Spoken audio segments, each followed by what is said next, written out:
want to let everybody know we had a bunch of different approaches to the reason why we came up with the concept that we have. And I just want to briefly kind of touch on that because that's the most important thing to the reason why we trying to help give back and give kids an opportunity that we had first.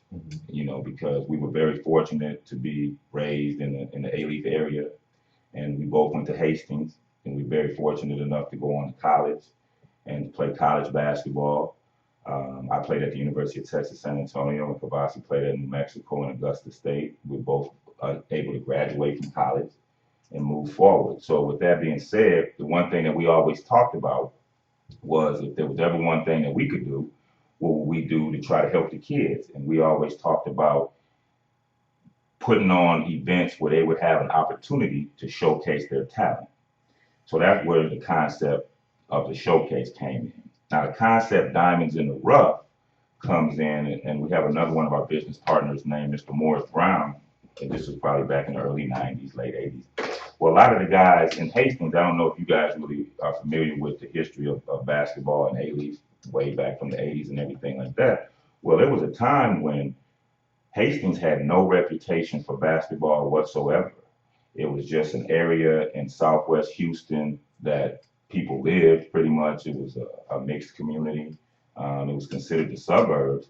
And for the most part, when you were in Houston, and you told people you were from Alief, they look at you. Yeah, they didn't even consider Alief to be part of Houston. Yeah. So when you would say Alief, it was like, where is that? Yeah. You know, and then you would say the Southwest, but they would think like the Fondren area, that immediate area, and then you would be like, no, it's further west. And so that's when you would always hear people start hollering the west side, because we would always get confused with the southwest side, like in that Fondren area. And then, obviously, when you holler west side, people would think Katy and that type of thing. So when we were growing up, and we had a Hall of Fame coach, but I'm saying all that to say is that it was always important for us to try to get some type of an identity for the area. And so that we could be recognized for something. We were no different than any kid anywhere, whether it's 3rd Ward, 5th Ward, South Park, the North Side. We wanted our part of town to be known. I mean, we wanted to be able to go places, whether it was a party. They used to have hotel parties at like the Stofers and different places, and be able to say, hey, you know, when everybody was talking about Madison and Yates and Wheatley, we wanted to be able to say, have you ever heard of Hastings, without people laughing. So we all went to that, so right. So exactly. So that's how that whole thing started, and then how we made a name for, and what Alief is known for is hoop. We are known for hoopers. Coach Shirley is a Hall of Fame basketball coach. He is in the Texas Association of Basketball Coaches Hall of Fame. He's the executive director of the Texas Association of Basketball coaches. He's had over 50 plus Division I players, as well as over 100 kids that have gone on to college and graduated that never played basketball. But the one thing that we all shared was the love of the game and the pride in the Alief community. That was something that was never separated. So when all of the guys that have had an opportunity to go off and do whatever we have done, I was a college coach myself, and I played as well. I actually had a chance to sign for Boss and some other guys from the neighborhood. But the one thing, wherever we went, and he can tell you, it's always about representing where we are from, because you know how hard we have to work to even get a name for ourselves.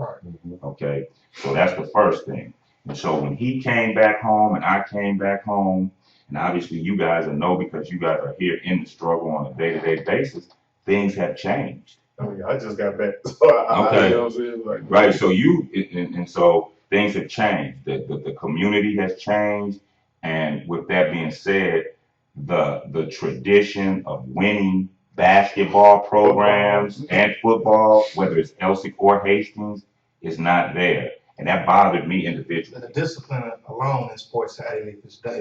It's gone. And so that was something that bothered me personally because I knew how hard that we worked to make a name for ourselves. Now, like I told Kabasi, and this is a positive, everybody know where Alief is now. Oh, yeah. They hollered, what is it, SWATs Yeah. and West Side and all of this stuff, and everybody knows where Alief is. Right. And I'm not saying this as a negative.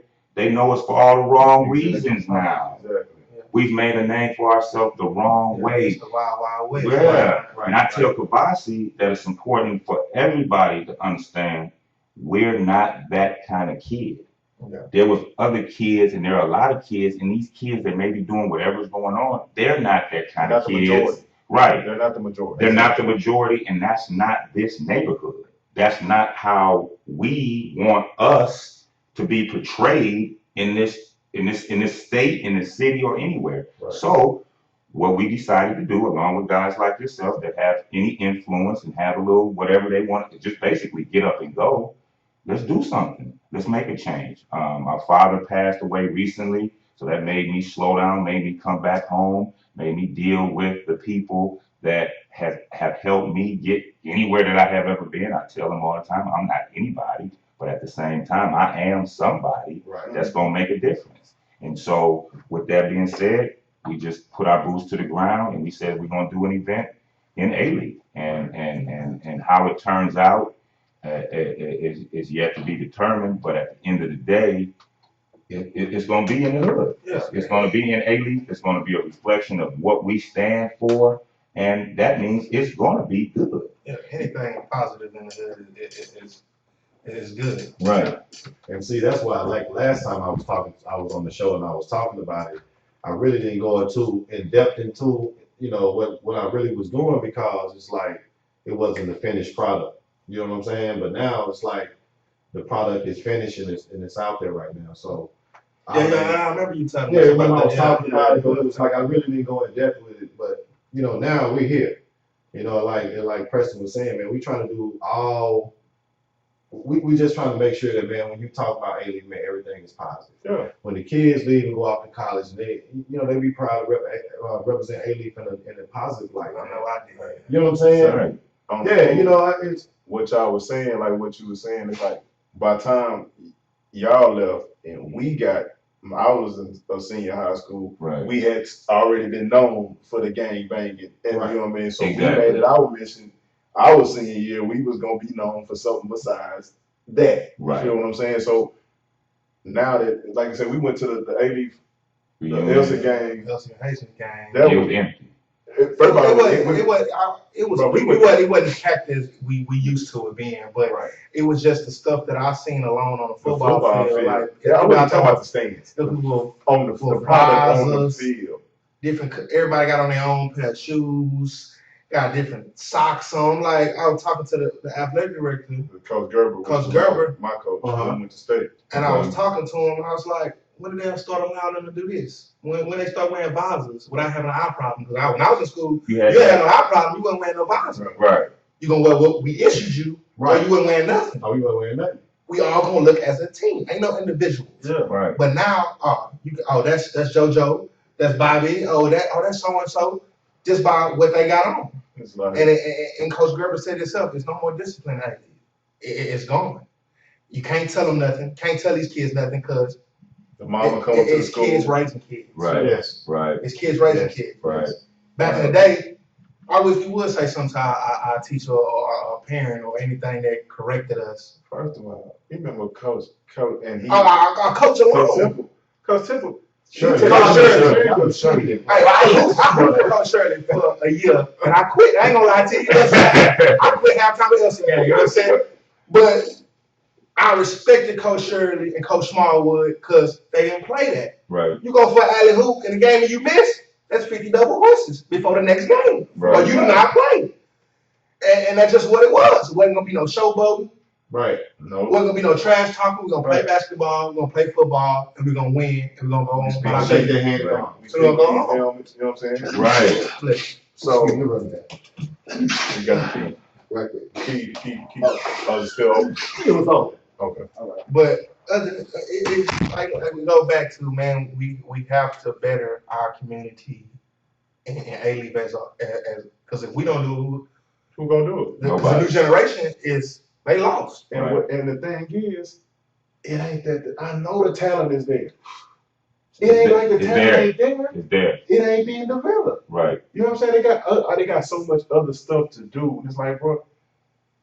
First of all, then I hear about the situation in the streets, and I'm not directly connected to it, but from what I hear, it's like now these youth leagues, AAUs, and the football. Now it's like they didn't turn the little league sports and the game back. We don't mess with them. Yeah. Like, bro, what isn't it about the kids? Right. Oh yeah. Like, come on, man. Well, it's just like you said. Obviously, whenever you get money involved with it, then that's when you start talking about who they say, I'm not dealing with that type of person, and I'm not dealing with this person on this side or that side there. But to the point that you guys were speaking about the individualism and no discipline and those type of things, I think that it's important for the kids to see guys like myself, guys like Kavasi, guys like you guys. First, they need to see that we care. Yeah. They need to know that we even care, because I know for myself personally, I've been very blessed. I've been able to travel the world and the country, so I haven't been here. So I've been, as they say, a cheerleader from the distance. You know what I'm saying?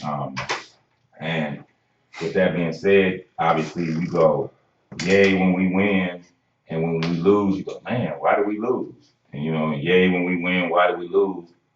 And so when I actually had a chance to see what was going on, and it was almost a call to action type of a thing. But then I thought back to when I came through Alief, it was always an older guy that clutched me up or pulled me to the side and said, hey man, stay in this gym. Don't go that way, go that way. And so I was thinking to myself, well, who's there for these guys? No, because the OGs of today pulling them the wrong way. Right. So I was like, who's there for the guys? And so I said to myself, I always had a guy, a good friend of mine. We call him Mr. H-Town. He's been living in Alief since 1977. Two brothers, Roderick and Morris Brown.